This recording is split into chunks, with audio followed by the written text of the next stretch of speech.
김학의 전 법무부 차관의 이른바 별장 성범죄 의혹 사건을 담당했던 당시의 수사팀 핵심 관계자를 불러서 조사하고 있습니다.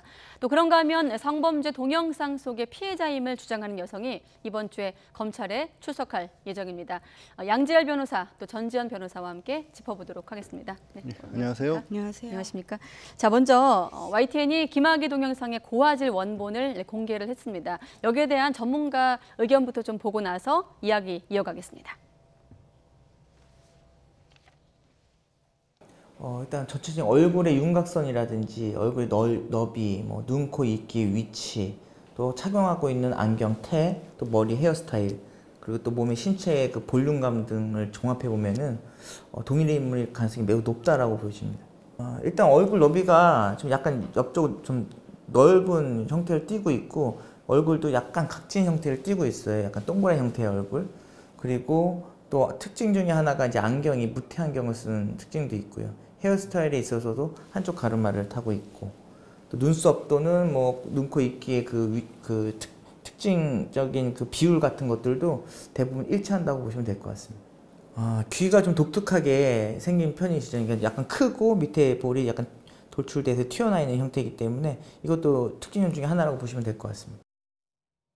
네, 지금 얘기를 한마디로 말하면 이제 동일 인물일 가능성이 매우 높다. 그리고 이 동영상 속에 보면 이제 윤중천 씨와의 관계를 좀 입증할 만한 단서도 포착이 됐는데, 자, 왜 그랬을까라는 생각이 들거든요. 두 차례나 불기소 처분을 내렸던 이유는 무엇일까요? 일단 이제 당시 불기소 이유는 많이 알려져 있죠. 근데 네. 이제 첫 번째 불기소 이유 때는 영상 속에 등장하는 사람들이 본인이 성폭행 피해자라는 사실 자체를 부인을 해왔고, 이 한 5명 정도 출소한 특정이 되는 걸로 지금까지 알려지고 있습니다만은 네. 그 사람들 대부분이 약간은 이제 신변의 위협이나 이런 부분도 좀 느꼈던 모양입니다. 그리고 또 어떤 피해 여성 같은 경우에는 네. 워낙 피해 사실이 명백하기 때문에 나 하나 정도는 사실 좀 부적으로 얽히는 것 자체가 싫어서 부인을 하더라도 수사가 진행이 되는 건 차질이 없겠지라는 생각도 다른 하셨다. 증언에 좀 기댔다고 볼 수 그렇게도 있겠군요. 얘기를 했었습니다. 그렇게 해서 첫 번째 무혐의 처분이 났는데 네.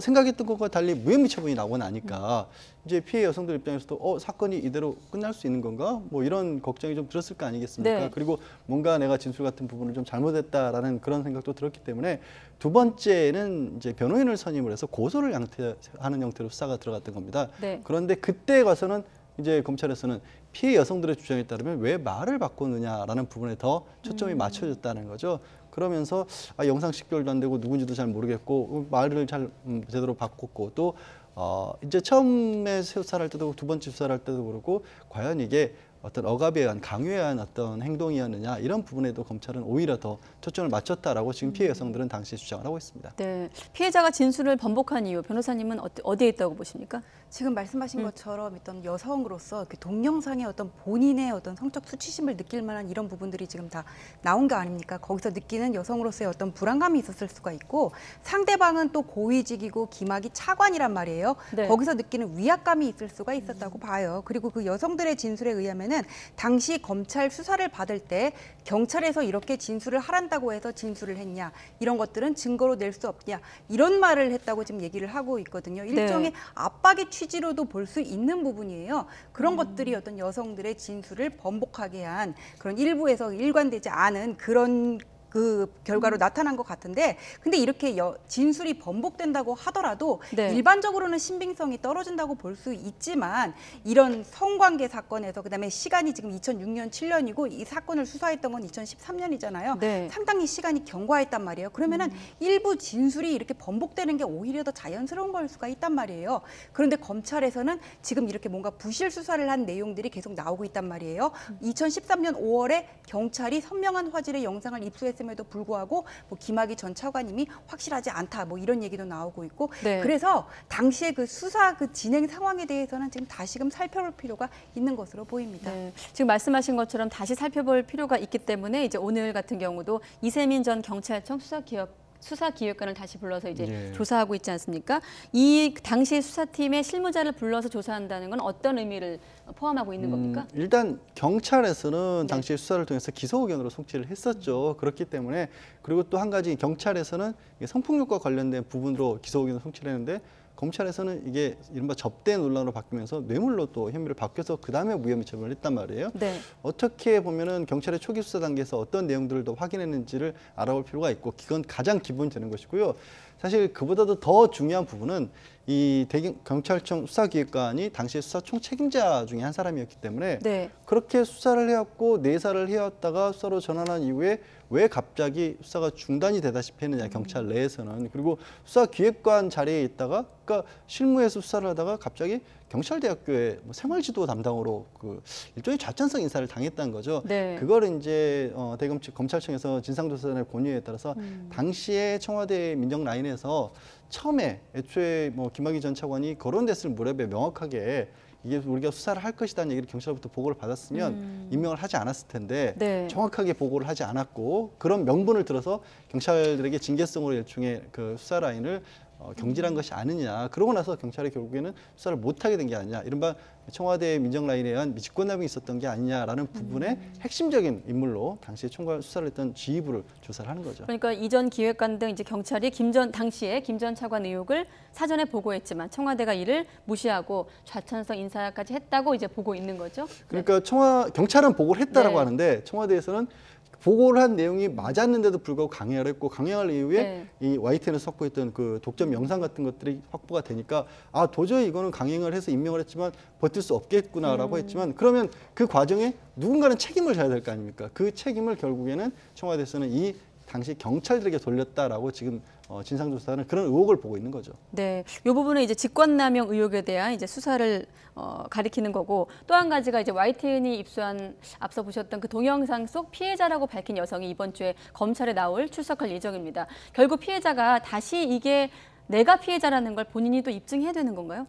아니, 그러니까 입증이라는 게 지금 네. YTN이 확보한 그 영상은 휴대전화로 촬영한 저화질의 영상이 아니라 선명하게 누구인가를 식별할 수 있도록 고화질의 영상이라는 거 아니에요? 네. 그러면 굳이 이걸 내가 입증한다는 표현을 쓸 필요 없이 동일인임을 검찰에서도 경찰에서도 식별을 할 수가 있을 거란 말이에요. 그 다음에 이 여성은 내가 거기에 왜 가게 됐는지, 거기서 윤중천하고는 어떻게 연결이 됐고 김학의 전 차관을 봤는지 이런 부분을 진술하게 되면은 그 영상 속의 여성이 나라는 거는 자연스레 드러나게 될 것으로 보이는 거죠.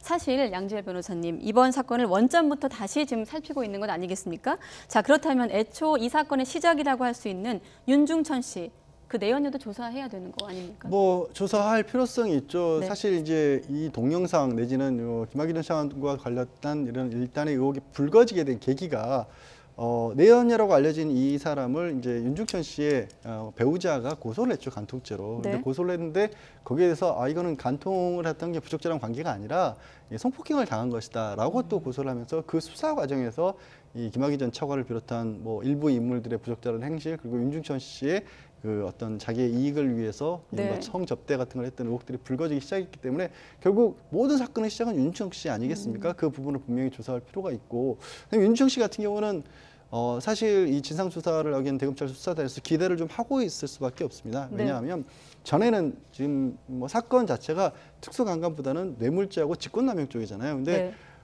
뇌물 특수강간 쪽으로 갔을 경우에는 여전히 윤중천 씨 같은 경우도 같이 책임을 져야 될 법적인 책임을 져야 될 부분이 남아 있는데 뇌물죄로 갔었을 경우에는 뇌물 공여 혐의는 이미 공소시효가 끝났거든요. 그러니까 사건의 진상을 밝히더라도 본인 입장에서 법적인 어떤 그 불이익을 받을 가능성이 매우 낮아졌습니다. 그리고 또 지금 이렇게 진상규명의 목소리라든가 뭐 대통령까지 나서서 이걸 밝혀야 된다는 그런 상황이기 때문에 네. 그냥은 넘어가기 어렵다는 것도 본인도 인지하고 있을 수 있기 때문에 어찌 보면 그런 여러 가지 측면에서 윤중천 씨에 대한 조사가 좀 실익을 거둘 수 있을 거로 또 보입니다. 그러니까 뇌물 부분은 공소시효가 끝났고 예. 그럼 나머지 부분에 대해서 전 변호사님 같은 경우는 어디에 좀 수사의 초점이 맞춰질 거라고 예상하세요? 그러니까 뇌물죄 공소시효가 끝났다는 거는 뇌물을 공유한 사람의 공소시효가 끝났다는 거고 받은 사람은 만약에 내가 1억 원 이상을 받았다 그러면은 공소시효가 15년이 해당하기 때문에 아직까지 남아 있어요. 지금 2005년부터 교류를 했다는 거 아니에요. 네. 근데 이 뇌물죄가 성립한다 그러기 위해서는 가장 중요한 게 대가성이 있는지와 그럼 아직까지 공소시효가 남았는지를 보려면 얼마를 건네줬는지를 알아야 될 거거든요. 예. 그 얼마를 건네줬는지 알아야 되는데 누가 뇌물을 이거를 계좌로 넣어줘요. 그거 아니란 말이에요. 현금으로 준단 말이에요. 그냥 내가 흰 봉투를 건네주는 거를 봤다 이 정도로 안 되고 얼마를 줬는지는 윤중천 씨가 가장 잘 알고 있단 말이에요. 그래서 윤중천 씨의 입을 통해서 얼마를 갖고 그때 우리가 뭐 지금 한방천안이 이런 것들을 대가성이 있는 게 아니냐 이렇게 의심을 하고 있는데 그 검찰이라든지 어떤 권력기관의 로비를 하는 경우에는 대가 관계가 있을 때마다 구체적으로 사건이 터졌을 때마다 로비를 하는 게 아니라 네. 미리 이렇게 로비를 해놓은 다음에 그때 이렇게 부탁을 하거든요. 이른바 보험성 뇌물이라는 걸 쓴다는 말인데 그 경우는 대가성이 인정되기가 어려워요. 그래서 이 뇌물 사건은 윤중천 씨의 입을 통해서만 밝혀질 수 있을 거라고 저는 봅니다. 그런 의미에서 지금 내연녀로 의심되고 있는 권모 씨에 대한 소환도 그 별장의 용도가 뭐였는지 주위에 누가 얽혀 있는지 잘 알고 있을 거란 말이에요. 그분에 대한 참고인 소환도 필요하다고 보는 겁니다. 네, 알겠습니다.